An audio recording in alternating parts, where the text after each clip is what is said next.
अस्सलाम वालेकुम। मैं हुमैरा ज़िया एक बार फिर एक नई वीडियो के साथ और एक नए लेसन के साथ आपकी खिदमत में हाजिर हूँ। आज का हमारा जो लेसन है, ये जो सबक है, वो है मुतरादिफ अल्फाज। मुतरादिफ अल्फाज क्या होते हैं? मुतरादिफ अल्फाज ऐसे अल्फाज होते हैं जिनको बोलने में तो जो मुख्तलिफ आवाज़ें देते हैं और लिखने में भी मुख्तलिफ होते हैं, लेकिन उनके मीनिंग यानी उनके मायने एक जैसे होते हैं।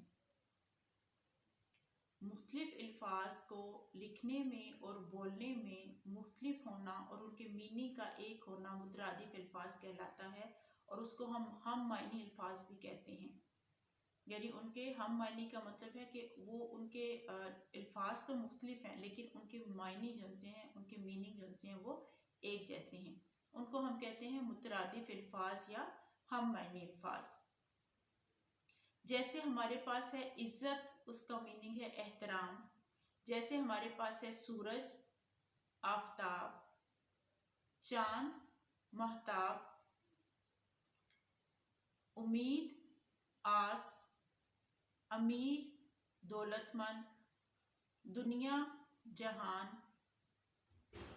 ये सारे अल्फाज ऐसे हैं कि जो बोलने में मुख्तलिफ है, लेकिन उन दोनों का मीनिंग एक होता है। जैसे खफा होना, नाराज होना, ये हमारे पास अल्फाज बहुत सारे उर्दू लुगत में ऐसे बहुत से अल्फाज हैं जो कि बोलने में तो मुख्तलिफ होते हैं, लेकिन उनके मायने एक जैसे होते हैं, और उसको हम इन मीनिंग में हम लिख भी सकते हैं।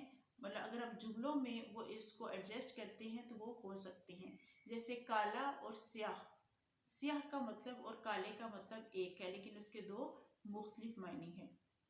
जैसे जन्नत और बहिश्त, जन्नत को हम बहिश्त भी कहते हैं। तो ये जैसे फतह और हमारे पास जीत, ऐसे अल्फाज जो कि बोलने में मुख्तलिफ हों, जो कि लिखने में भी मुख्तलिफ हों, लेकिन उनके मीनिंग एक जैसे हों, उनके मायने एक जैसे हों, उनको हम मायने अल्फाज या मुतरादिफ अल्फाज कहते हैं।